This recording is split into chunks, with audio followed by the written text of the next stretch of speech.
Welcome to Retirement GPS, navigated by Zynergy, your roadmap to a secure and confident retirement. Each week, we explore strategies, stories, and planning frameworks designed to help you navigate the complexities of life after work. From tax planning to investments, income strategies to risk management, our goal is to give you the clarity and confidence you need to make informed decisions. But retirement isn't just about the numbers. It's also about lifestyle, purpose, and peace of mind. We're here to guide you through both the financial details and the personal dimensions of this next chapter.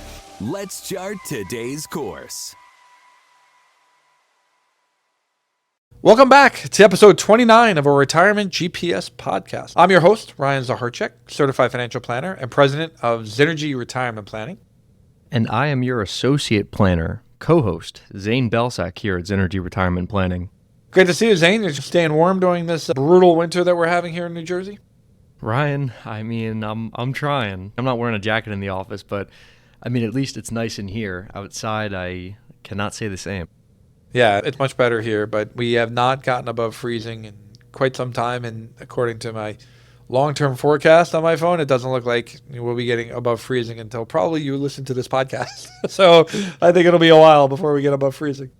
We're really struggling in New Jersey, so hopefully some of our listeners down south are really experiencing some opposite weather forecasts, some warmer weather. God bless you if you are. God bless you if you are. You're very lucky then. So today we're talking about Social Security and the timing of Social Security, because Social Security is far more nuanced than most people think. We have people come in and they are adamant that they're going to collect it at age 62. And honestly, it can be a huge mistake. And what we really want to do is talk about the pros and cons of the various strategies of Social Security, specifically related for married couples. If you are married, there is definitely a lot of nuance to Social Security. If you are single, then you really kind of have to look at it in your own context. And it starts to become a crapshoot. Because the truth is, I always tell my people, if you tell me the day you're going to die, I will tell you when the optimal time to collect Social Security is, right? Because then we know for sure. The problem is we don't know that. So nobody knows what the optimal time is. We have to use probabilities. We have to use data. We have to use statistics. We have to run that against your health, against the economic situation and the environment to decide what is the right move for you. And I think of Social Security as a button. Once you press that button, Social Security is on. There's not really much you can do to turn it off, right? Can't turn it off. It is a done deal. And you can certainly make a mistake by doing it at the wrong time, by collecting it specifically too early. There's not a lot of mistakes that are made by collecting it too late, other than if you just happen to die young, which sounds a little crass to say, if you die young, then what do you care? And that tends to be the way we think about it, because we do think about Social Security in the context of maximizing your income, maximizing your probability of avoiding running out of money. But a lot of people think of Social Security as, I want to collect my free money now. So the sooner I can get my free money, I don't care how much it is, the better. So we're going to talk through the pros and cons. This podcast is going to be a little more technical than usual. I apologize about that in advance. But to really understand Social Security and how it works, we have to dive into the technical aspect of it. But in order to avoid that, let's start with a story about Irene and Marco. Irene had a higher projected benefit than Marco, who was much smaller. And he wanted to start collecting at age 62 because he just wanted to take advantage of his free cash. Like, why not? It's there. I want to take it. I want to use it. I want to enjoy it. But cash flow was tight. It wasn't really dire, but it was pretty tight. So we ran two paths. Both of them start early. Income begins sooner, but Irene's survivor's benefit, which is nice, of course. It's always nice to have that earlier income. The problem is Irene's survivor benefit, who has a higher benefit for Marco later in life, would stay permanently smaller, dramatically reduced, and that would be a problem. Under Path B, Marco files at full retirement age, and Irene waited until age 70. So their first few years were relatively lean. They had to lean heavier on their portfolio. So it didn't mean that they actually lived on less. And most people feel that. They say, if I can't collect Social Security, I'm just going to have to live on less. Now's the time when I'm young that I can travel and spend it and do these fun things. And the point is, no, we're going to lean heavier on the portfolio in those early years, but we're going to delay so that Irene's benefit, which is the larger benefit, can max out. Because once Irene files at age 70 and she's collecting, and Marco's collecting at his full retirement age, which is 67 in this case, the bigger check will actually stay with whoever lives the longest. And that's what's really important to understand.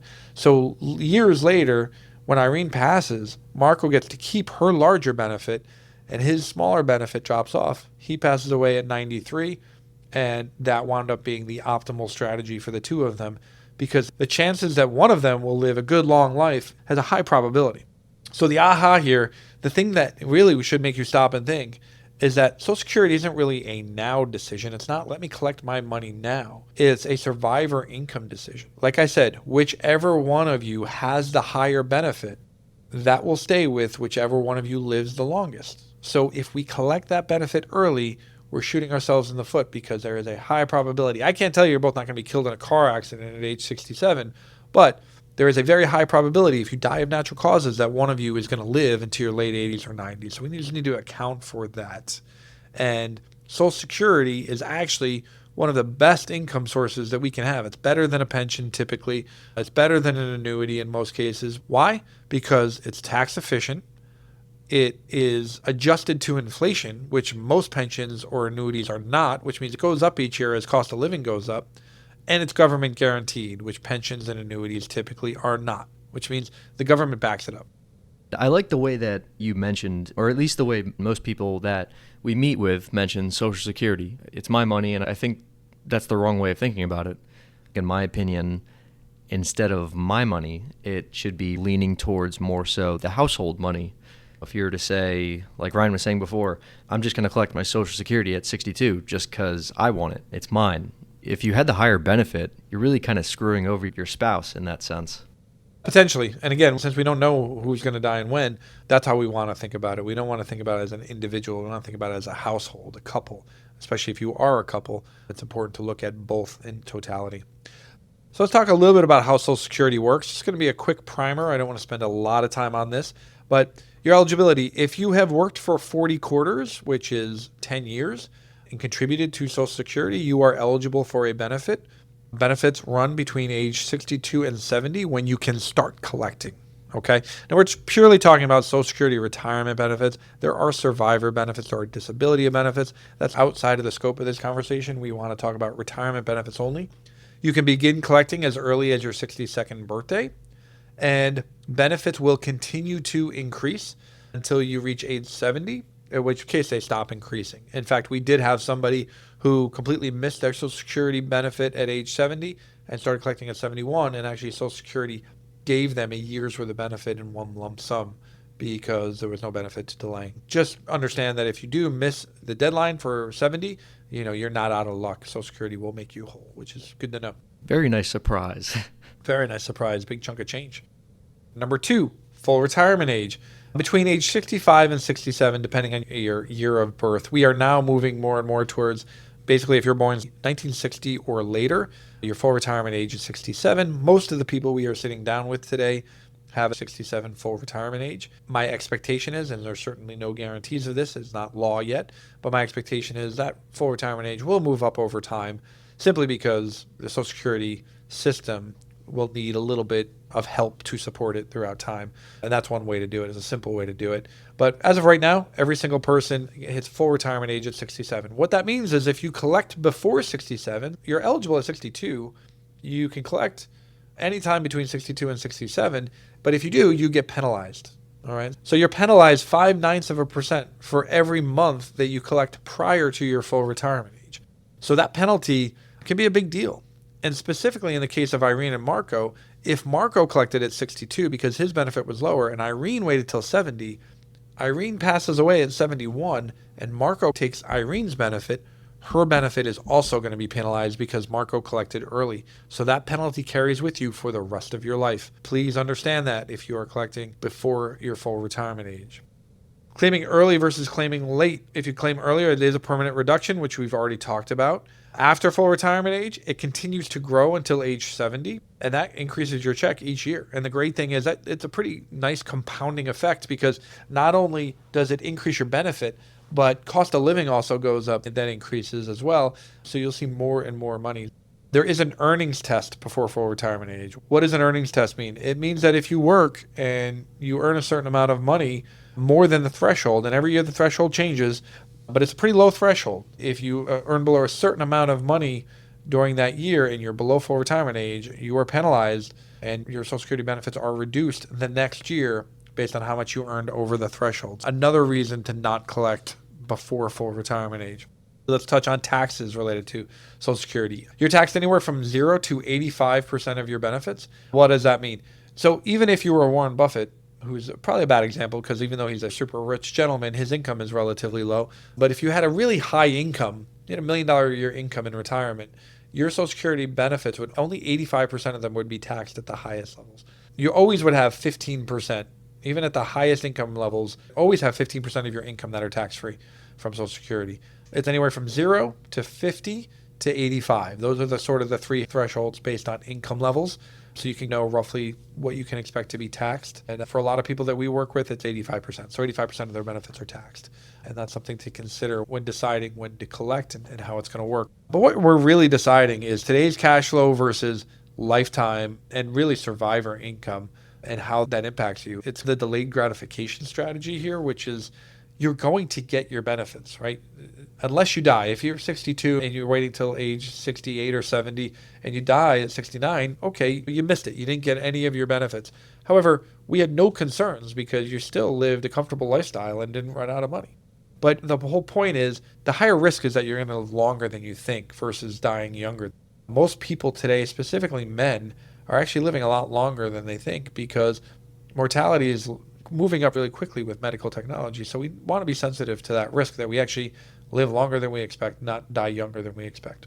How exactly are you supposed to know when you're supposed to die unless you have some kind of underlying health concern, right? Sure. How are you really supposed to predict that? Right. The point is we can't predict it. And it's not even a question of predicting it. It's more a question of just trying to use probabilities to gauge what makes the best decision for us here. That's the argument that people will make to want to collect early because they're like, I don't know when I'm going to die. You don't know when I'm going to die. I'd rather get my money now. And my answer is, right, we don't know when you're going to die. But the probability is that one of you is actually going to live well into your late 80s and possibly 90s. There's actually a 25% chance that a 60-year-old married couple, one of them will live into their 90s. So it's a pretty high probability. And then when you start looking at 85, it's something like a 60% chance one of them will live to 85 or longer. Really delaying makes the most sense when it comes to a married couple. What we're also deciding on is portfolio withdrawals now versus larger guaranteed checks later. And that's really the benefit of delaying Social Security. You get that large guarantee later, and it gives us what I would like to call a free look. Because if the portfolio is doing really well now, and we have to take a higher distribution rate now, and we can monitor the portfolio and say it's doing last year, 2025, most of our retirees got like an 11 to 13% return in their portfolio. So if they're taking 6% because it's a little bit higher because they're delaying Social Security, in a good environment, you can support higher rates of distribution. That's okay. In a bad environment, we might not be able to support those distribution rates, which means we say, okay, maybe we're going to bail on our Social Security strategy and start collecting early. It gives us a free look at that market to see what's going on. Let's look by situation, sort of strategy by strategy. So for a single individual, first of all, we'll always start with every situation. Start with your health and longevity outlook. If you've been battling cancer, if you have heart disease, throw all of these strategies out the window and collect as soon as you can. If there is an ongoing concern, if you have a heart defect that runs in your family that you now are aware of that you have, these are all things that would trigger collecting Social Security as soon as possible. And I'm not saying you're going to die soon. We don't know that. But now all of a sudden the probabilities change dramatically. We do want to prepare for the fact that you're not in a healthy environment. You don't have a situation where you're looking at high longevity. If you have it, great. We hope you do. But now may be the time to turn on Social Security. Also, let's take a look at the economics of things, right? Things are pretty good right now, at least from an investment standpoint. Affordability is a little bit tough. Costs are up, and people are struggling with high real estate prices, high housing values, and the high cost of food and goods. But beyond that, markets are doing really well. Investments are performing really well. Interest rates are not low, but they're not high. And in fact, historically, they are relatively low. So the point is, we're in a pretty good economic outlook. It may be a good opportunity right now to delay Social Security until things go really south. And then, of course, if you work or your portfolio really covers those needs. So if you're continuing to work and you're 64 and you're single, don't collect Social Security. You don't want to be making $100,000 a year and collecting Social Security. You're going to have a penalty. It's going to be a problem. And of course, if you have a portfolio that can cover those needs, then let that portfolio do so. So essentially, if you're single, those are the things that you should be thinking about. Married, and certainly this is much more complex. What we like to do is we like to start with a framework. Our default is, of the two spouses, typically one has a higher benefit, the husband or the wife, and we want to see that spouse delay as long as practical, up to 70. So if we can get the spouse with the higher benefit to delay until age 70, we want to do that. Now, again, that's also predicated on economic environment and health. So assuming that spouse is healthy, or at least one of the spouses is healthy, that may be what we want to do. The person with the lower benefit, we really want to see them wait until full retirement age to file for Social Security if we can make that work. Why? Because if they're working, we want to avoid that earnings test. We also want to avoid any penalties if they do collect their spouse's benefit, which is a survivor benefit, which is going to be much higher. That would be a problem. So we want to try to avoid all those things as much as possible by delaying till full retirement age. Just remember, and I'm going to reiterate this throughout the podcast, is when one spouse dies, the higher benefit stays with the remaining spouse, the lower benefit gets dropped off. So that lower benefit is the shorter benefit for sure, unless you both die at the same time. And that's not very typical. It's not common. It does happen, but it's not that common. We want to make sure that larger benefit is as large as possible.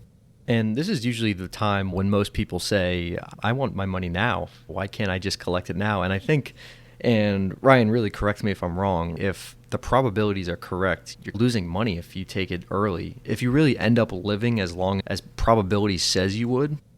Yep, and that's just it. It's optimizing. So again, probabilities are probabilities. We don't know if they're going to plan out the way we expect. The goal here is to optimize your income, is to get as much as possible and not run out of money later in life when you can't afford to go back to work. Social Security is a great tool for that if it's managed properly. And that's really what we're trying to prevent. And if it means maybe you don't have a few extra $1,000s a month the first couple of years of your retirement, that's what it means. But in our case, when we do plan Social Security, it doesn't ever mean that. It just means we're going to draw that extra couple $1,000s from the portfolio. So that's what we want to look at. And honestly, if the probabilities do play out the way we expect, you're actually going to have far more money with our Social Security strategy than collecting as early as possible. Let's look at divorced and widowed. So if you're divorced, if you were married for at least 10 years, you're currently unmarried, or if you get married past the age of 60, then you may claim on your ex-spouse's record if it's higher than your own. Okay, you won't know that until you actually go file for Social Security unless your ex-spouse will tell you what it is. So if you have a good relationship with them and they tell you what it is, that's great. Otherwise, you have to go to Social Security and they're not going to know until you actually apply. For survivors, so if you did have a spouse that passed away, you certainly would be eligible for survivor benefit first. That actually starts at age 60, not 62. And the cool thing about that, and this is a very unique benefit that you might want to take advantage of as a survivor, you can actually collect their benefit at 60 at a reduced benefit and then switch to your benefit later at full retirement age and take no penalty, even though you collected early, because there's no penalty against a survivor benefit for collecting early. That's a huge advantage that we actually do with a few of our widows that we've had and that we've worked with. Tax and tax hygiene, we have talked about that. Social Security taxation, it's taxed up to 85%, so it is a tax-efficient vehicle, and it does increase over time with cost of living. It adjusts every single year. High inflation means a high adjustment. Low inflation means a low adjustment. And people will talk to me all the time and say, oh, there's no real adjustment. It doesn't really go up. And I say it really does go up because it compounds, and that's really where the value is. In addition, if you're collecting Medicare at the same time, if you're on Medicare and collecting Social Security at the same time, Medicare premiums are deducted from your Social Security benefits. So if your benefit goes up for Social Security, so does your Medicare premiums. And what that's going to do is they're going to offset to some degree, which means you're going to have a higher Medicare premium deducted from your Social Security, even though your Social Security also did go up. It's just not going to feel like a lot of money, but it does go up, whether you think it does or not. And that compounding over time is really valuable. We want to account for that. Common pitfalls to avoid. Starting early just because it's available. Ignoring the earnings test. Make sure that you're accounting for the fact that you may be working. And if you are working, are you going to be making over the threshold? Check your threshold for the year and make sure that you're not earning more than it. Overlooking the household view. Zane mentioned this in the beginning, and I think it was a great point, is not thinking in terms of yourself if you're married. Think about in terms of the household. How do we maximize and optimize for the household? And then triggering a higher IRMA or avoiding taxes by stacking income poorly in a claiming year. Just want to be careful about triggering IRMAs if we're doing it wrong because we have a high Social Security benefit and now we're taking a lot from pre-tax accounts. Our decision framework here, really our steps here is number one, confirm your record. You can go right to the Social Security website, ssa.gov, check your account, log in, see what your benefits are, see what your earnings are, see what they are at 62, full retirement age, and 70. Know your need. So map your essential expenses. We've talked about expenses in several past episodes, so you really want to understand that versus your other income sources, things like your pension, part-time work, that sort of thing. Model the three ages, the 62, the full retirement age, and age 70. This is a tough thing to do if you're not a planner. I'm not saying you can't do it, but it is a tough thing to do to actually sit down and model the Social Security things. There are online calculators and tools you can use. The problem is you're entering a variable that nobody knows, and that variable is your age of death. So if you tell them I'm going to die at 90 because you want to plan for longevity, it's going to say delay Social Security. If you say I'm going to die at 70, it's going to say collect it now. We know the answer if we know that variable, and we don't know that variable. So it's a bit of a catch-22. Tax check. So make sure that you understand your brackets, your capital gains, IRMA thresholds for the coming year. Who files? Who's going to be filing for Social Security when? Understand that you can file for Social Security up to 3 months before you want to collect. So as an example, if you want to collect in June, you can go 3 months prior and file in March. Just remember, if you want to benefit in June, you should file to make sure that you're actually collecting in May, because Social Security is always in arrears. If you file to start your benefits in June, your first check comes in July because it's always behind. So just be sensitive to that. Now, I want to dive into some listener-asked questions. And we had some listeners that have been wondering about Social Security, part of the reason why we did this episode, and we would like to answer their questions personally on air. So someone asked me, what if we're five years apart in age or more? Who exactly should delay? The interesting thing is age differential shouldn't affect who should delay, but it actually would almost further encourage our strategy of the higher benefit collecting at age 70 and the lower benefit collecting at full retirement age. And the reason why is because Social Security, when they calculate your benefits and they calculate the increase and the break-even points, it's all based off of a single life expectancy. That's your life expectancy. And it's generalized. If you work for a company that has a pension and they give you the option of a joint pension, they actually account for the age of your spouse because they want to know if your spouse is 10 years younger, you're going to get a lower benefit because there's a good chance they're going to have a really long time. Social Security doesn't do that. So it's almost like a free look for someone with a big age difference. 5 years is not a huge age difference, but it's big enough that there's value there in following the strategy of delaying the higher benefit and then the lower benefit collecting a full retirement age, because the younger spouse has a really good chance of far passing that break-even point and actually maximizing benefits by delaying. A second question, and I really think this one is a good one.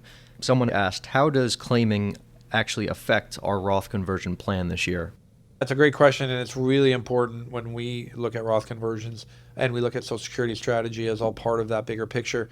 Clearly, Social Security does one thing. It increases your income if you're collecting it. So if your income is higher, it means Roth conversions are going to be lower just because of the tax bracket you're trying to fill up. So if you start collecting $50,000 in Social Security benefits, that's $50,000 you almost certainly won't be converting to Roth that year. We just had a meeting with a member that we made some recommendations on recently and said to them, delay 3 years collecting your Social Security simply because we want to convert during that time. And it's a Roth conversion strategy, not even so much a Social Security strategy.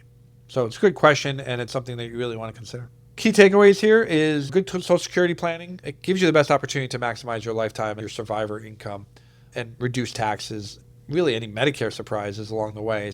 If you like what you heard today, make sure you're subscribing. Make sure you punch that like button. More likes means more people find us. And if you subscribe, it means you're going to get this great content into your inbox every single week, which we certainly want to see. We'd love to get a review from you. So if you can go on and give us a review where you listen to your podcast, please do. Please give us 5 stars. That would be great. That's it. Anything else, Zane?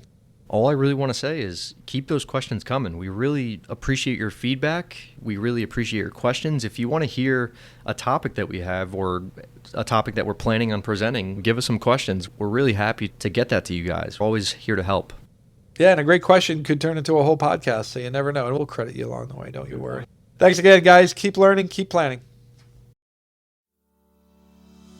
Thank you for listening to Retirement GPS, navigated by Zenergy. To explore today's topic further, visit our blog Mile Markers at zenergyretirement.com/blog, where we offer detailed strategies, examples, and downloadable tools to support your retirement journey. Follow us on LinkedIn, Instagram, and Facebook at Zenergy Retirement Planning for weekly insights, checklists, and planning reminders. If you found this episode helpful, please subscribe, leave a 5-star review, and share it with someone planning for their future. Until next time, keep navigating toward a confident retirement. This podcast is for informational purposes only and is not intended as investment, legal, or tax advice. Listeners should consult their own financial, tax, and legal advisors before making any decisions. Zenergy Retirement Planning is a registered investment advisor located in Red Bank, New Jersey.